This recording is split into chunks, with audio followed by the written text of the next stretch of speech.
Blackstone's CEO and founder Stephen Schwarzman was paid out $1.27 billion in 2022 for supposedly generating Blackstone so much in profits. And Blackstone paid out over $5 billion to their other shareholders over 2022 as well. Now, how is it possible that Blackstone had to lock their doors to stop their investors from leaving in November, and just a couple months after 2022 ended, they defaulted on a $500 million debt if the business is so profitable that they can afford to give out $5 billion in dividends? The answer is sadly corrupt accounting rules, just like how SVB's collapse really came down to corrupt accounting rules. Blackstone is allowed to value their assets however they see fit. If they buy a building for $100 million and they claim a year later it's doubled in value, well then it's worth $200 million, and Blackstone has profited $100 million, and they can give those profits out to their shareholders. And they did this repeatedly over 2022. They continually increased their valuations of their properties right as property prices around the rest of the world started to fall. Now, there are two possibilities here. The first is that Blackstone really is special, that they are the most incredible property investors the world have ever seen, and even as average property prices in New York fell by 6%, Blackstone's picked the right ones and saw their value increase by 5%. Or there's the most likely outcome, that Blackstone are simply lying about their valuations, booking false profits and looting their investors for all the cash they can. Now, at this point, you have to ask yourself one very simple question. Why have you not heard about this from the mainstream media? Why has the legacy news not been covering this? Why don't they tell you about Blackstone's bank run? Why didn't they tell you about Blackstone's default? Why didn't they tell you about Blackstone paying out their CEO $1.3 billion? Sadly, the answer is very simple. They don't want you to know. They don't want you to see this. They want you to walk around like nothing is happening. Now, this is where things get really weird, because the American banking crisis has started, and Blackstone seem more tied up in this ordeal than they'd like you to believe. It began just a few days after Silicon Valley Bank began to collapse, when Stephen Schwarzman, the CEO and founder of Blackstone, rushed to the media and assured everyone that everything was all well, that there was no banking crisis and SVB was fine. Of course it wasn't, and Blackstone in the end were even reported to be considering buying out SVB's loan book in an attempt to grow while the other banks collapsed. And this would have been no small feat, as their loan book was valued at around $74 billion, so the fact they were even considering this tells us they were involved to at least some degree. A couple weeks passed, and Schwarzman then comes out with more statements trying to defend the entire banking sector, and he literally said the banking system is not in any type of conventional crisis. Now, I don't know about you, but I would absolutely consider multiple bank runs and multiple bank collapses after hundreds of billions of dollars of paper losses a conventional crisis, but he goes on to elaborate and states that this was actually a technological crisis. This crisis was caused by people on iPhones and other devices hearing on social media that some bank might be in trouble. Now, this sounds like it might be valid, but this isn't a gotcha to those screaming collapse, because this is what bank runs have always been. People running for the doors and panicking. iPhones have just sped the process up, but it actually starts to get weirder, because next we see JP Morgan try to prop up Blackstone. You heard me right, JP Morgan. But back in November, Blackstone's bank run began as the institution saw its investors flee by the door as they had to lock everything shut, as we've already established. And this was bad news to anyone with even a single brain cell, but JP Morgan decided it wasn't even worth commenting on. In fact, JP Morgan in November just pretended this didn't happen at all, and they decided to declare that Blackstone was their top pick for financials in sight of a potential Fed pivot. An odd position to take, considering how just weeks prior Blackstone's own investors were screaming and crying to get their money back, but JP Morgan held firm, and come January, they reiterated that exact same point, claiming that Blackstone is the best in its class and that we should all go buy Blackstone stock and give them our money.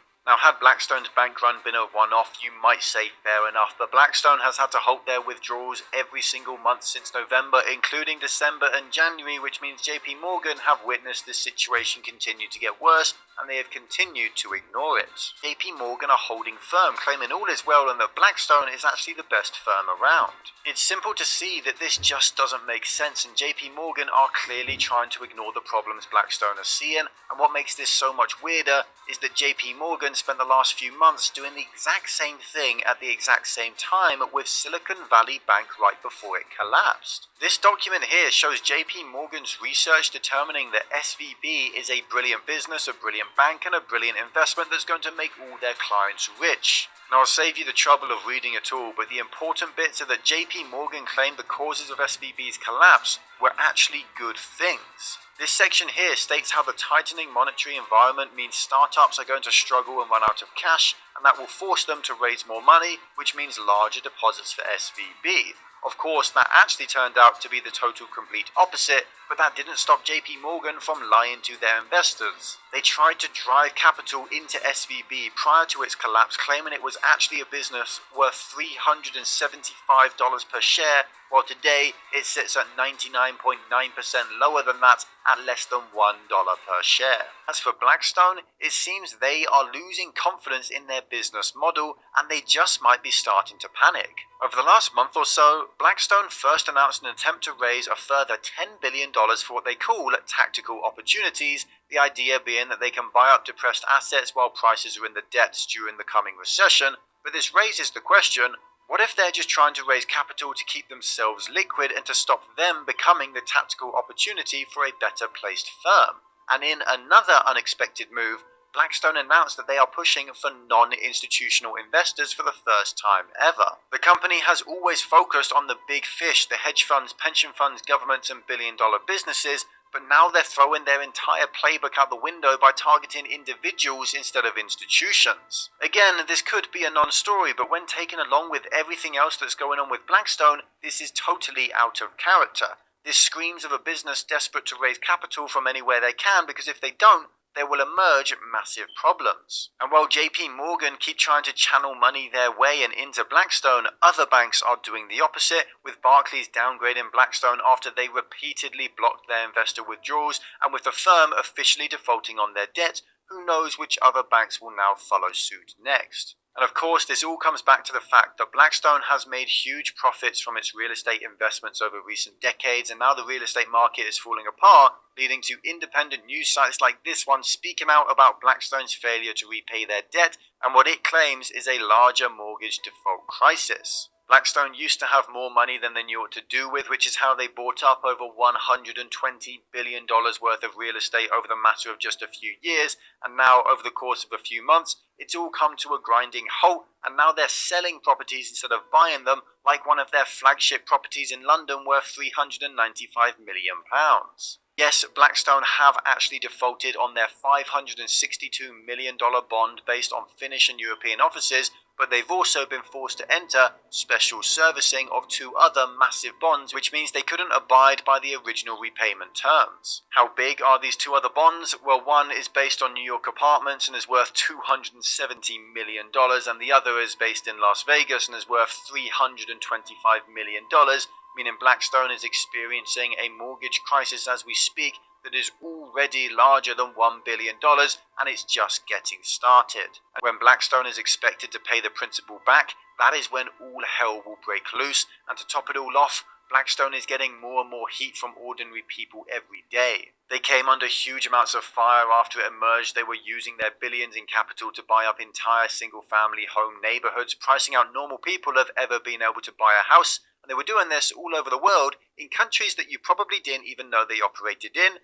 And eventually this evolved to the point where the entire business model had to be dropped because the backlash was just so great. Of course, they're still doing it where the public backlash isn't so great like in the UK, so it's clear this isn't a problem with the investment thesis, rather just with the optics. Now, the most recent scandal Blackstone is facing, well, it turns out that their portfolio companies have been exploiting child labor, and it isn't like Blackstone can claim ignorance or claim that this is just the nature of some poorer countries around the world, because this didn't happen in China or sub-Saharan Africa. It happened in the United States. It happened in Wisconsin. The fact that a trillion-dollar American institution utilizing child labor in the United States isn't front-page news all over the country should alone be a scandal big enough to shake the entire world, but the interests of institutions like Blackstone are just so great that the media does as they're told. Every single thing that we've looked at here today is public knowledge and should be easily accessible for any willing journalist wanting to expose the truth.